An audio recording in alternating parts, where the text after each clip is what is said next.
আসলে তার মতে বাইরে হয়তো কোনো নিউক্লিয়ার হামলা বা কোনো জঙ্গি ভাইরাস বা কোনো বিষাক্ত গ্যাস রয়েছে, আর এই গ্যাস থেকে মানব জাতিকে রক্ষা করার জন্য এই ব্রিক দেওয়া হয়েছে।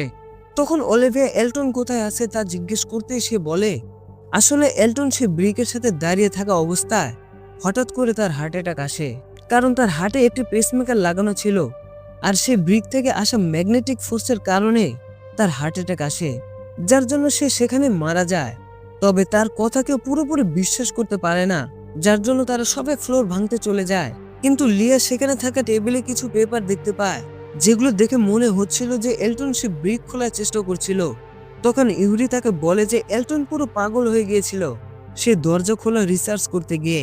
অন্যদিকে আমরা দেখতে পাই টিম সে ফ্লোর ভেঙে ফেলে এবং তারা সে বিল্ডিং এর বেসমেন্টে চলে আসে, এবং খোঁজাখুঁজির এক পর্যায়ে তারা সেই আন্ডারগ্রাউন্ডের দরজা খুঁজে পায়।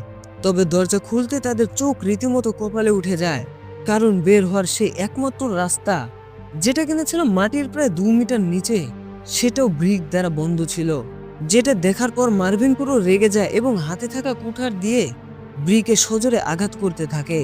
তবে সবাই তাকে শান্ত করে চুপ করতে বলে, কিন্তু হঠাৎ করে সে মিস্টার ওসল্ডের কাছে থাকা বন্দুক দিয়ে সে ব্রিকের উপর পরপর কয়েকটা গুলি করতে থাকে। তবে ব্রিকে ম্যাগনেটিক ফোর্স থাকার কারণে সেই গুলিগুলো একই গতিতে তাদের দিকে ছুঁড়ে মারে, যার জন্য সবাই সাথে সাথে ফ্লোরে শুয়ে পড়লেও মিস্টার ওসল্ডের বয়স বেশি থাকায় সে ডাউন হতে পারে না, যার জন্য একটা গুলি এসে সোজা তার বুকে লাগে এবং সেখানে সে মারা যায়। তবে তার মৃত্যুতে লিয়া এখানে খুবই আপসেট হয়ে যায় এবং সে এসব কিছুর জন্য মার্ভিনকে দোষারোপ করতে থাকে। পরবর্তীতে তারা সবাই এক জায়গায় বসে তাদের অতীতে ঘটে যাওয়া কিছু কথা শেয়ার করে। এই যেমন আনা বলে যখন সে 15 বছরের ছিল তখন একটা সাইকেল অ্যাক্সিডেন্টের কারণে সে 2 মিনিটের জন্য মারা গিয়েছিল। অন্যদিকে লিয়া বলে 2 বছর আগে তার মা ক্যান্সারে মারা যায়, এবং ইউরি বলে সে একজন পুলিশ অফিসার ছিল কিন্তু সে একজন অপরাধীকে মেরে ফেলে।